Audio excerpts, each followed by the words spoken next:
All righty. Well, I see we still have lines for the chicken buffalo dip, but I am going to go ahead and get started. Just make your way back to your seats as soon as you've made your way through the line. So shifting gears a little bit for our next session, we'd like to focus once again on our small businesses. As we all know, small businesses are the lifeblood of the Allen County economy. We have 10,000 businesses in Allen County, and 80% of them have fewer than 20 employees. And CDFIs, or Community Development Finance Institutions, can really help fuel small business growth.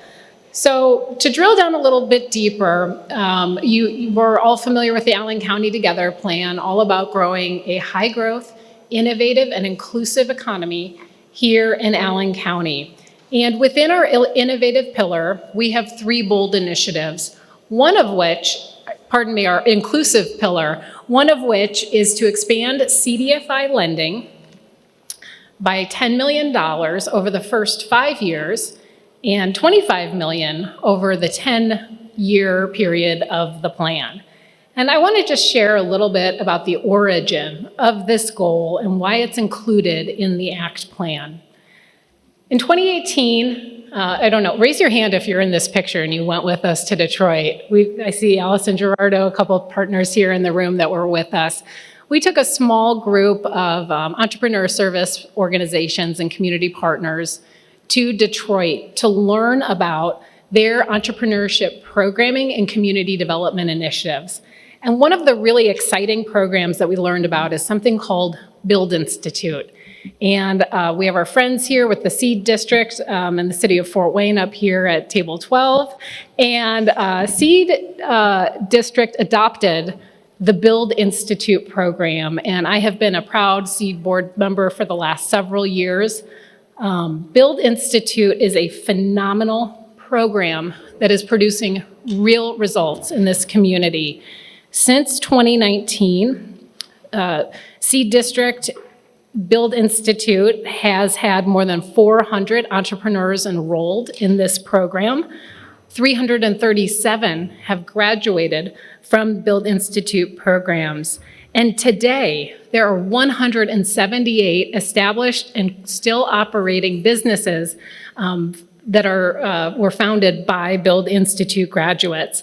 And what's really remarkable is that 3/4 of these businesses were founded by women, 2/3 were founded by people of color, and about half of them are brick and mortar businesses. So it's a very exciting program, and I know we have many partners in the room today that contribute to Build Institute as instructors and funding partners as well. The following year, we took a group to Louisville to learn how investment in the downtown area was translating into increased private investment and community development momentum in their urban neighborhoods. And one of the recurring themes that we heard when we were in Louisville was just the partnerships between the private sector, the banking community, and CDFIs. And CDFIs were mentioned in almost every session when we asked about how particular projects were financed. And so that really spurred us on a journey as a community to understand more about our own CDFIs and our current capacity and how they could potentially play a role in our community and economic development efforts. So what is a CDFI? Well, they stands for Community Development Finance Institutions. These are certified by U.S. Treasury, and they are very mission-driven, typically serving people and businesses in underrepresented areas to promote economic development, job creation, neighborhood revitalization, and affordable housing. Nationwide, 83% of CDFIs they have clients that are low income, and 61% are people of color when you look at those individuals that are served by CDFIs. So after we came back from Louisville, it was around this time that our partners at the Federal Reserve Bank of Chicago came and paid John Arbonne's and I a visit at Greater Fort Wayne. And we talked about the issue of CDFIs. And our partners of the Fed alerted us that we were actually a CDFI desert, meaning that for a market of our size, we were undercapitalized in this area. And so Greater Fort Wayne, with our partners at the Community Foundation of Greater Fort Wayne and the City of Fort Wayne, invested in a study to dig in and learn more about these dynamics. And what we found is that at that time, CDFI lending in Allen County was found to be only 29% of the national average. And this study provided recommendations in terms of areas that we should focus on building capacity in over the long term. When you look at some of the most successful and storied companies in our community today, most of them started with one or two people and a dream and a little bit of capital. And here's the thing though, if you don't have good credit, you don't have generational wealth, or you don't have a friends and family network that has people of means that you can lean on, it can be hard to get started. And so CDFIs fill that gap. They take on a little bit more risk. They're the top of the funnel. A little bit more risk than a traditional banking community would take on. But the goal is always to start a business that may be declined from a bank, move them to a CDFI, and get them on their feet, build that credit, build that success, so that they eventually become a client of a traditional bank. There has never been more opportunity to really drill down and expand this than there is today. What you see on screen is data from the US Census Bureau. These are new business applications filed since between 2005 and 2023. If you look at the blue line, that's Allen County. And typically we trended with Vanderburgh County and St. Joseph County, but there's a real departure that happens about 5 years ago. We are not trending with the other mid-sized markets in the state now. We are trending with Hamilton County in terms of small business filings. So there has never been a greater opportunity to dig in and understand this work. And I am so excited, and many of you probably saw the press release earlier this year, but Brookings Institute recognized the city of Fort Wayne as a top metro for increase in Black-owned businesses, which is amazing. I want to thank our partners at the Black Chamber and the Hispanic Chamber. We are so proud to partner with you in this work. So to drill, thank you.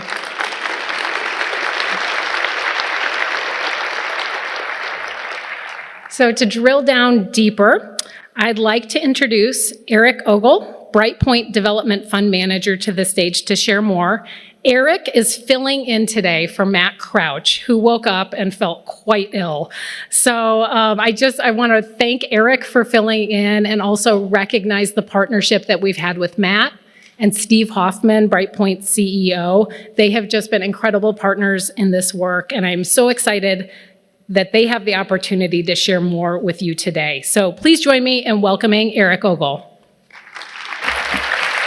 So as mentioned, CDFI stands for Community Development Financial Institution, and they are certified by the US Treasury. And they are really a mechanism that helps communities address meet underserved populations and give them access to capital where traditional lending is just not possible. So CDFIs take many different forms, and that is everything from traditional banks to credit unions to loan funds, which Brightpoint Development Fund is one of those. CDFIs also really have a lot of different focuses. We are mission driven. So depending on the area we want to, and our mission focuses on, is what we will do. At Brightpoint, we focus on small business development, consumer lending, as well as affordable housing development. But every CDFI is slightly different.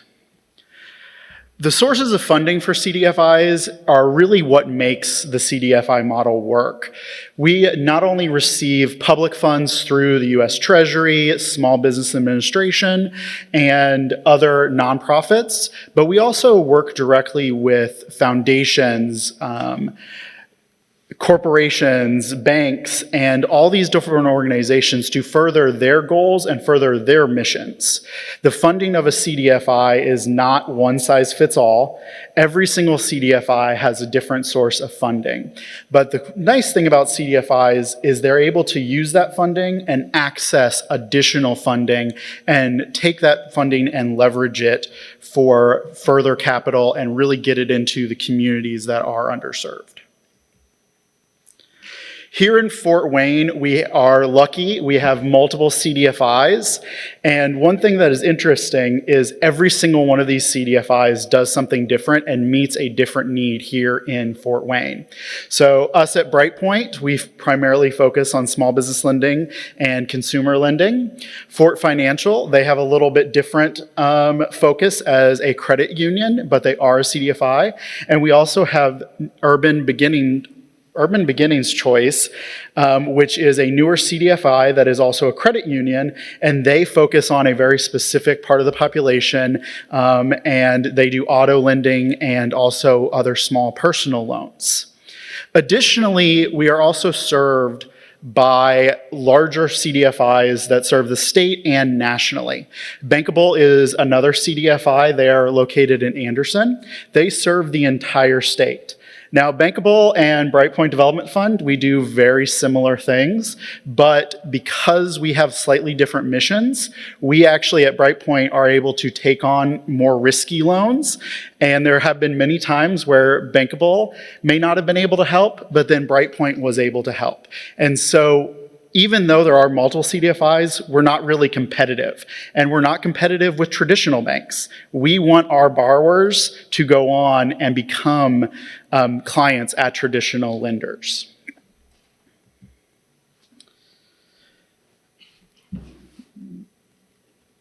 As mentioned, Fort Wayne is a CDFI desert. And to dive into that a little bit more, CDFI deserts basically are where the data shows there is a need for capital, especially by those underserved populations. So as mentioned, a lot of small businesses are 1 to 2 people. Many are around, I think the average is around 20. But those are, they're started by families, individuals that don't have access to cash in their bank account, or their families don't have the ability to loan them money to be able to start up a business. And so that is where CDFIs come in. We are able to help individuals that have higher risk credit. Many of our borrowers, their credits are down in the 500s, some in the 400 level. We also have individuals that have experienced bankruptcies due to various life events. And that is really where CDFIs can step in, give individuals and businesses a starting point, so where they can begin and start that business, start hiring people, and take advantage of many economic opportunities that entrepreneurship and small businesses are able to offer. So what we are doing at Brightpoint, we were started in 2011. Since then, we have done quite a lot. We have done everything from affordable housing, small business lending, like I said, consumer lending with our Community Loan Center program, which is an alternative to payday loans, as well as we just recently started some auto lending. Overall, we've lent out about $10 million so far, with a majority of that being our consumer loans. We have done, on the small business side, over 196 loans, and we've done over 7,000 consumer loans through these programs. And these are all individuals and businesses that would not have been able to access that capital if we did not exist. So with this goal, we are very happy to say that the 10 million goal has been met, which is great, but we are on track for the 25 million goal, but we need your assistance. One of the big things with CDFIs is loan loss reserve, and that helps us, any capital that we have, we are able to revolve and take on those higher risk loans by having loan loss reserve. And so we're really looking for more of this, but there's also other ways to partner with CDFIs. Whether you're a bank, employer, a nonprofit, or a city, county, there are a number of different ways where CDFIs can help. We are extremely flexible in providing technical assistance or providing different lending programs. If you're an employer, again, one of our best programs is our Community Loan Center that you can offer to your employees so that if they have a financial emergency, they can take advantage of that. But really what we're asking for today is if anyone is interested in partnering, please reach out to us. We are always excited to continue growing, and we really want to be part of the continued growth of Fort Wayne and Allen County. So thank you very much.